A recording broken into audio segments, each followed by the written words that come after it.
বন্ধুরা, আমি সৈকত চলে এসেছি আবার একটা নতুন ভিডিও নিয়ে। আর আজকে আমার বিষয় হচ্ছে ফিল্ম রিভিউ। তো ডাকু মহারাজ আমি ফিল্মটা দেখিনি প্রথমে, এবং বাকি সব ফিল্মগুলো দেখেছিলাম। ভাবলাম ডাকু ফিল্ম অত খুব একটা ইন্টারেস্ট নেই, তবে অনেকের কাছে পজিটিভ রিভিউ শুনলাম, অনেকের কাছে নেগেটিভ রিভিউ শুনলাম। তারপর আমার মন হলো যে একবার দেখে নিই যে ফিল্মটা আদৌ খারাপ কি ভালো।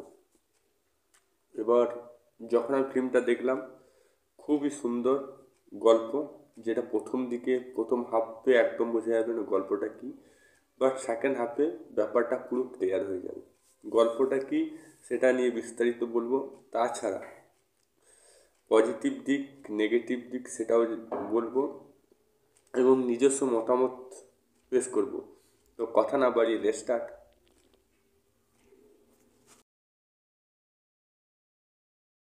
দেখে আমি খুবই আনন্দিত ফিল্মটা দেখে, এবং আমি এটা বলবো যে তেলুগু ফিল্ম ইন্ডাস্ট্রি, সত্যি বলছি, ইন্ডিয়া ফিল্ম ইন্ডাস্ট্রি গডফাদার। কারণ কি, এত সুন্দর স্ক্রিপ্ট রাইটিং, এত সুন্দর গল্প, যে যদি বা কেউ বানাতে পারে তো তেলুগু ফিল্ম ইন্ডাস্ট্রি বানাতে পারে। এত সুন্দর গল্প পাই কোথায়, আমি সেটাই ভাবি। সত্যি দারুণ গল্প। তো সিনেমাটা বেশি নাই, 2 ঘন্টা 30 মিনিটের সিনেমা, এবং এখানে অনেকে অভিনয় করেছে।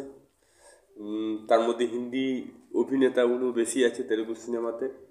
তো যেগুলো অভিনেতা আছে সেগুলো হচ্ছে বালাকৃষ্ণ তো আছে, তার সাথে সাথে উর্বশী রাউতেল আছে, কিন্তু এখানে উর্বশী রাউতেলে মেন অ্যাক্ট্রেস নয়।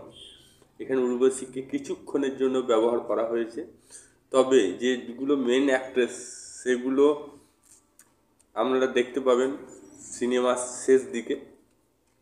তো মানুষ এটাই ভুল করবে সিনেমাটা দেখে। গল্পটা হচ্ছে যে একজন সিভিল ইঞ্জিনিয়ার মানুষ কেন ডাকাত হলো, এবং সেই যেই ডাকাত হওয়ার পিছনে কারণ কি, এবং কেন সে ডাকাত হতে বাধ্য হলো। সিভিল ইঞ্জিনিয়ার সরকারি একটা উচ্চ পদে চাকরি করে, এবং সে কেন হঠাৎ ডাকাতির পথ বেছে নিল, এবং পুরো ফ্যামিলি ডাকাত ফ্যামিলিতে পরিণত হলো, এবং তার পিছনে রহস্য কী সেটা জানতে গেলে এই সিনেমাটা আপনাকে নিজের লোকালয়ে সিনেমা হলে সিনেমাটা দেখতে হবে। প্রজ্ঞা এবং উর্বশী, বা উর্বশীর চেয়েও প্রজ্ঞা এবং শ্রদ্ধা দুজনেই ভালো অভিনয় করেছে অভিনেত্রীর মধ্যে। অন্যদিকে ববি দেওয়াল খুব মোটামুটি ভালোই ভিলেনের রোল করেছে, যেটা আমি আশা করিনি। শুধু ববি দেওয়াল কেন, এমএলএ চরিত্রে যে অভিনয় করেছিল রবি কিষান যে এত ভালো অভিনয় করতে পারে জানতাম না। রবি কিষানের অভিনয়টা আমার খুব দুর্দান্ত লেগেছে। তাছাড়া অনেক হিন্দি অভিনেতারা কাজ করেছে, তার মধ্যে ববি দেওয়াল আছে, আরও অনেকে অভিনয় করেছে।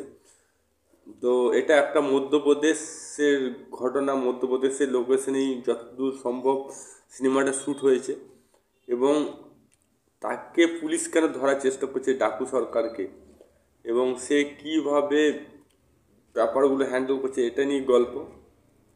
এবং শেষ পর্যন্ত ববি দেওয়ালকে কীভাবে সে এন্ডিংয়ে কীভাবে তাকে শেষ করবে সেটা নিয়ে এই গল্পটা, এবং গ্রামের মানুষদের যে দুঃখ দুর্দশা একটা জলের অভাবে, এবং গ্রামের মানুষ কীভাবে জলের অভাবে কীভাবে দিন কাটাচ্ছে, সেগুলো কিন্তু খুব সুন্দরভাবে ফুটিয়ে তুলেছে এই সিনেমার মাধ্যমে। আমি যেগুলো পজিটিভ লেগেছে সেগুলো হচ্ছে, এখানে যে বালকৃষ্ণের যে এত সুন্দর অভিনয় করেছে এই বয়সে যে হিরো রোল করছে, এটাই বিশাল ব্যাপার। অনেকে হয়তো তাকে নিয়ে মজা ঠাট্টা করছে, কারণ তাকে মেনে নিতে পারে না, কারণ এই বয়সে সে হিরো রোল করছে এখনো পর্যন্ত, এটা অনেকে মেনে নিতে পারে না। তাই অনেকে রোস্টিং করছে এই সিনেমাটা নিয়ে, অনেকে রোস্ট করছে, সেটা তার ব্যাপার। কিন্তু আমার কিন্তু খুব একটা খারাপ লাগেনি, গল্পটা খুব ভালো লেগেছে, এবং বক্স অফিস কালেকশনও ভালো করে নিয়েছে, প্রায় 200 কোটি টাকার উপরে বক্স অফিস কালেকশন করে নিয়েছে। আমার তো ওভারঅল খুব ভালো লেগেছে, আমার খুব একটা খারাপ লাগেনি। আপনাদের মতামত কি সেটা কমেন্ট বক্সে লিখে জানান। ভিডিওটা ভালো লাগলে লাইক করুন, চ্যানেলটাতে সাবস্ক্রাইব অল বাটনটি প্রেস করুন।